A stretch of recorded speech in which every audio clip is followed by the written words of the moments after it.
खबर शामिल कंदा त जस्कम चेयरमैन सनाम कुरैशी जो चवण आहे त सिंध में गैर कानूनी डिजिटल आदमशुमारी सिंधनि जी मुखालफ़त बावजूद हुकूमत पंहिंजे ॾाढ जी बुनियाद ते वक़्त खां इत्तेहादी पार्टी जे चवण ते कराई जंहिंजा नतीजा सिंध जे वजूद ख़िलाफ़ थींदड़ साज़िशुनि जो हिसो आहिनि जंहिंखे हू रद्द कनि था। जस्कम चेयरमैन सनाम कुरैशी जस्कम कराची डिवीजन जे ऑर्गेनाइज़र इलाही बख्श बेकक सां संदसि भेण जे लाॾाणे ते रिहाइशगाह ते पहुची ताज़ियत कई।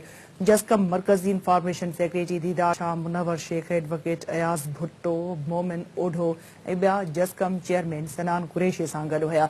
उन मौक़े ते जस्कम चेयरमैन सनान ख़ान कुरैशी मीडिया सां ॻाल्हाईंदे चयो त सिंध में गैर कानूनी डिजिटल आदमशुमारी सिंधनि जी मुखालफ़त बावजूद हुकूमत पंहिंजे ॾाढ जी बुनियाद ते वक़्त खां अॻु इत्तेहादी पार्टियुनि जे चवण ते कराई जंहिंजा नतीजा सिंध जे वजूद ख़िलाफ़ थींदड़ साज़िशुनि जो हिसो आहिनि जंहिंखे हू रद्द कनि था। संदसि चवण हो त इक़्तिदार जी शिकतान में सिंध जे वसीलनि ऐं सिंधी माण्हुनि जी तवानाई इस्तेमाल करे सिंध खे वधीक मुआशी सियासी इक़्तिसादी बुनियादी मसइलनि ॾे वर चाढ़ियो पियो वञे।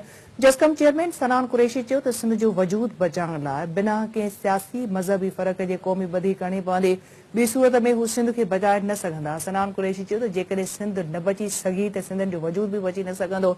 सिंध खे समूरनि साज़िशुनि खां बचाइण ऐं सुजाॻी पैदा करण लाइ हर ॻोठ हर शहर में हली वेंदा।